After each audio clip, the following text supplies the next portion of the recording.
Assalamualaikum warahmatullahi wabarakatuh. Halo semuanya, berjumpa lagi dengan kakak Syifa Putri Handayani dalam video pembelajaran PKN MYSD. Di video pembelajaran kita kali ini, kita akan membahas materi yang berjudul Kebebasan Berorganisasi dan Keputusan Bersama. Yuk simak pembahasannya. Oke teman-teman, kita masuk kepada pembahasan yang pertama, yaitu organisasi. Simak pembahasannya ya. Ada yang tahu tidak ya apa itu organisasi? Organisasi atau organization adalah sekelompok orang dengan peran yang diberikan secara formal yang bekerja bersama untuk mencapai tujuan bersama. Organisasi juga memiliki tujuan yang jelas sesuai keinginan dan kepentingan bersama para anggotanya. Tujuan organisasi ditetapkan bersama oleh para anggotanya melalui kegiatan yang bernama musyawarah. Nah, selain tujuan, organisasi juga mempunyai anggota yang membentuknya. Contoh yang dapat kita lihat adalah dari organisasi di lingkungan sekolah, yang terdiri dari jumlah siswa yang ada di dalam satu kelas.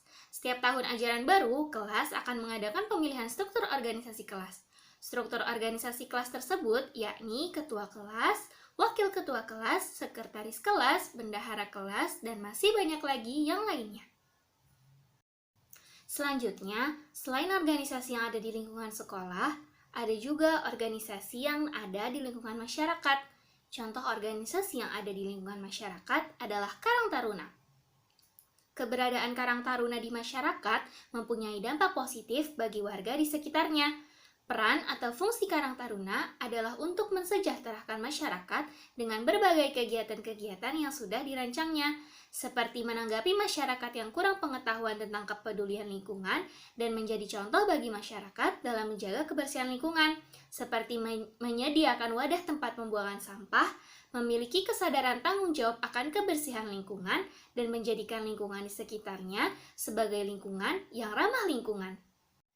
Kita masuk ke pembahasan selanjutnya mengenai keputusan bersama. Tahukah kamu apa itu keputusan bersama? Keputusan bersama adalah pilihan-pilihan yang telah ditetapkan berdasarkan pertimbangan dan pemikiran bersama. Keputusan bersama dapat dilakukan secara tertulis maupun secara lisan. Keputusan bersama secara tertulis misalnya adalah Undang-Undang Dasar 1945, Undang-Undang, Peraturan Pemerintah, dan Peraturan Daerah. Sedangkan keputusan secara lisan misalnya adalah keputusan Ketua RT dalam menentukan jadwal ronda malam. Kemudian, bagaimana sih cara mengambil keputusan bersama? Keputusan bersama bisa diambil melalui musyawarah dan pemungutan suara. Musyawarah dilakukan untuk mencapai kesepakatan. Pengambilan keputusan bersama yang lebih mengedepankan kebersamaan yang dilakukan dengan cara menyampaikan semua pendapat yang berbeda-beda untuk didengar dan ditampung, kemudian pendapat yang paling baik yang telah dipertimbangkan bersama akan disepakati.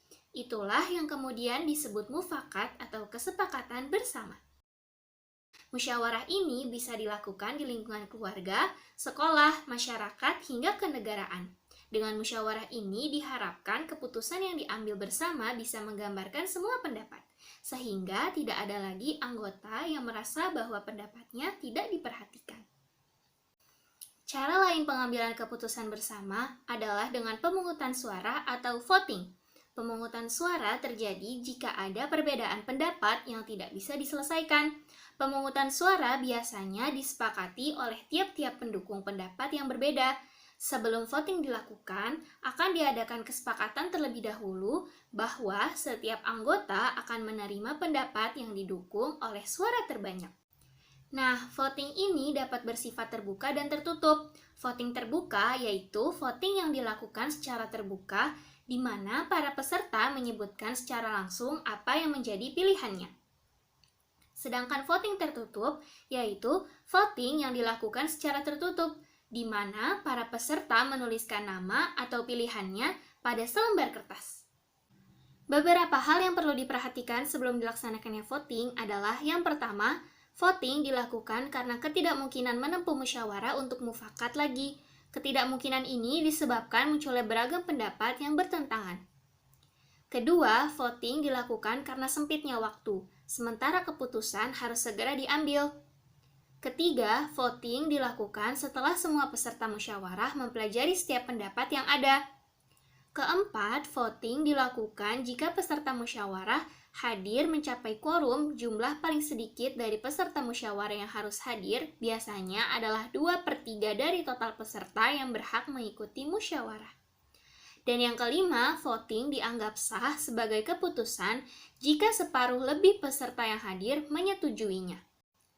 Nah, setelah mendapatkan keputusan bersama, maka tugas kita adalah melaksanakan hasil keputusan bersama tersebut. Kita harus melaksanakannya dengan ikhlas, taat, dan penuh tanggung jawab.